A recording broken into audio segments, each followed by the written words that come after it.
Es una cosa completamente distinta. Pero bueno, quiero hablar un poquito más porque también vi en tu experiencia en LinkedIn que trabajaste en el Campeonato del Mundo FIFA Sub-17, ¿no? Sí, Cuéntame esa experiencia. sí, fue maravillosa. Yo era director de marketing y comercialización de la Federación Mexicana de Fútbol. Eh, y el mundial, normalmente para la gente que no lo sabe, cuando se hace un mundial de la FIFA, se crea un comité organizador local. Normalmente lo que pasa en el mundo es que el comité organizador local no tiene nada que ver con la federación local. En México el acierto fue que la Federación Mexicana de Fútbol y las personas que trabajábamos ahí, junto con los clubes de las sedes donde se jugó el Mundial, éramos los propios equipos, éramos la federación. No se hizo un comité organizador paralelo, que es lo que normalmente pasa. Y lo único que sucede es que la curva de aprendizaje es tremenda porque luego en muchos países me ha tocado estar en muchos mundiales, el comité organizador local no tiene nada que ver, los contrataron simplemente para el mundial y no saben nada de operación de estadios, marketing, etcétera, ¿no?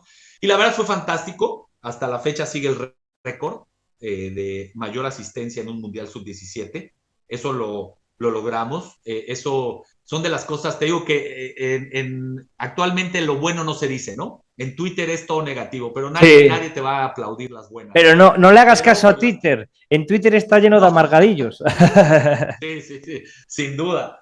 Entonces, fue un mundial muy bonito, porque además fuimos campeones del mundo, México fuimos campeones, se hizo un muy buen equipo, y la verdad es que esa época fue maravillosa, ¿no? En la mañana amanecíamos con temas de Federación Mexicana de Fútbol, que no para, no porque tengas un mundial la federación Claro.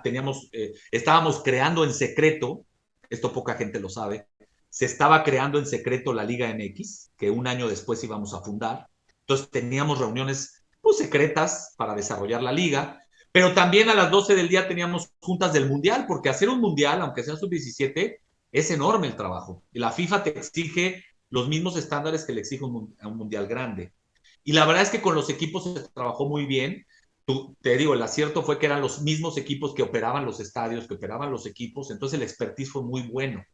Y mira, entre otras cosas que te podría decir maravillosas, es que hasta la fecha sigue el récord de asistencia para un Mundial Sub-17, que se dice fácil, pero fueron años de planeación, de promoción, de hacer buen marketing, de entender el tipo de Mundial que íbamos a tener, de cómo mercadearlo, cómo comercializarlo y cómo venderlo, que no es lo mismo. Comercializar es vender espacios y venderlo es al público.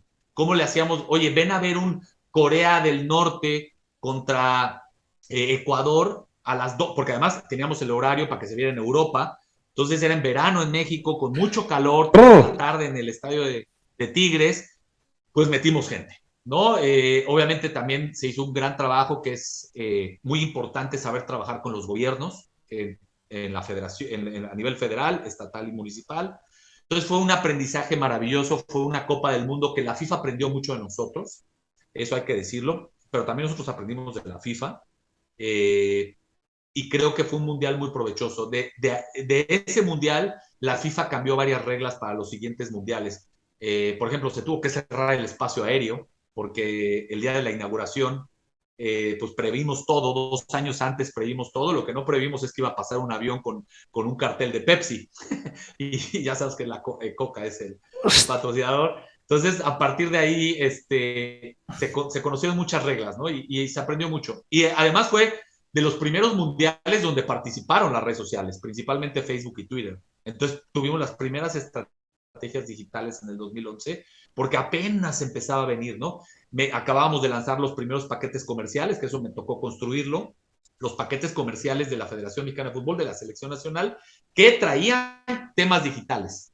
Había que construirlos, ¿no? Y que hasta la claro. fecha prácticamente se siguen vendiendo muy parecidos a esto.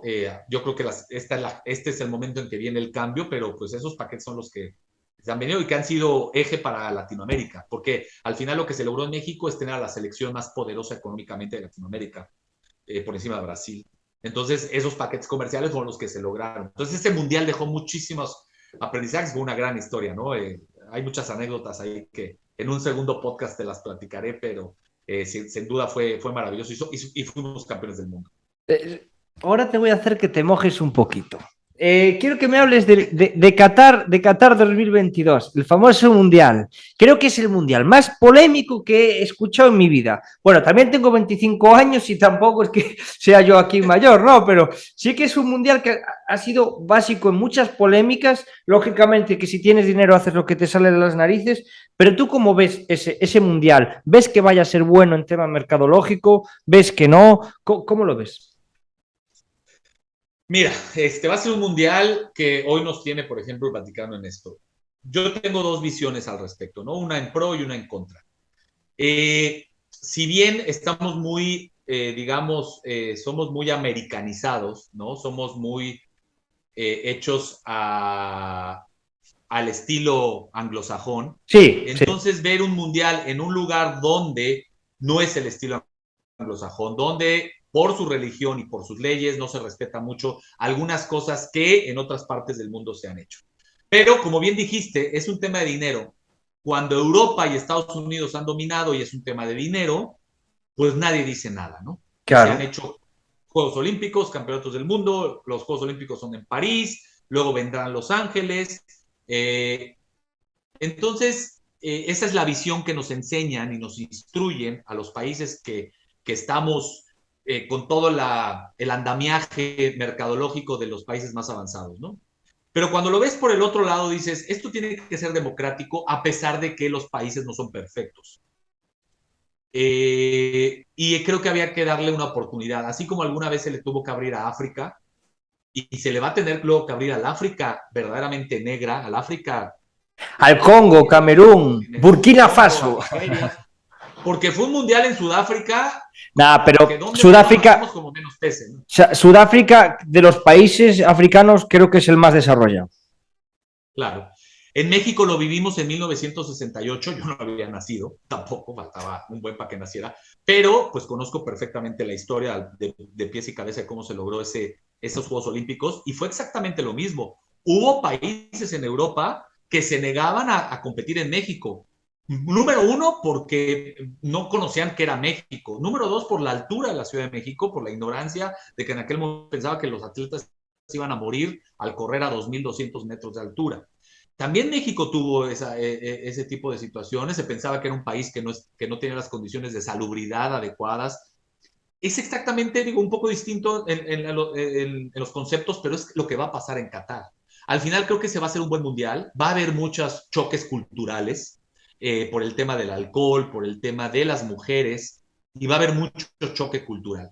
Pero si bien tiene que pasar, no puede, la Copa del Mundo como gran representativo de las cosas del mundo, no pueden pertenecer a un puñado de personas. Tenemos que comprendernos como somos, no como queremos que el otro sea.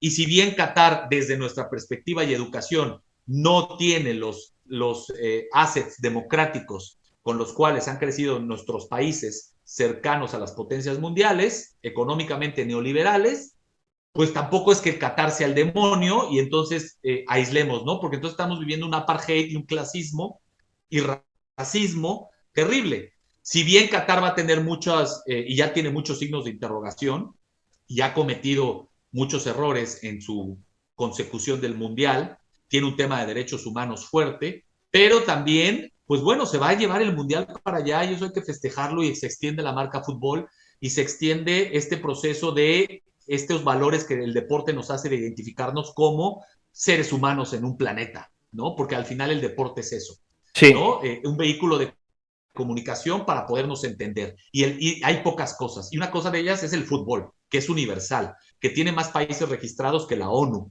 Entonces, pues vamos, celebremos este mundial, pero sin la mirada de no son como yo soy. Entonces, creo que tenemos que respetar esa parte. Bueno, hablando de fútbol, yo lo de Qatar, pues ya iré viendo. Yo solamente he escuchado, ¿sabes de esto que te metes en las redes sociales y dice, no podrás estar con otras mujeres que no sea tu esposa, no podrás besarte con tal, no podrás tomar tal? Y digo yo, mi madre, a ver cuánta gente va a ir al mundial. Yo creo que va a estar lleno Qatar, da igual que digan no voy, no voy, al final todo Dios acaba yendo. De hecho, Qatar creo que es de las zonas más inflexibles en temas de normas en todos los países de los, bueno, del Emiratos Árabes y toda esa zona. Yo creo que es uno de los más tranquilos, de los más laicos, así que yo creo que se lo va a pasar todo el mundo bien. Pero vamos a hablar del fútbol mexicano. YouTube y también el Twitch. Sígueme en todas mis redes sociales.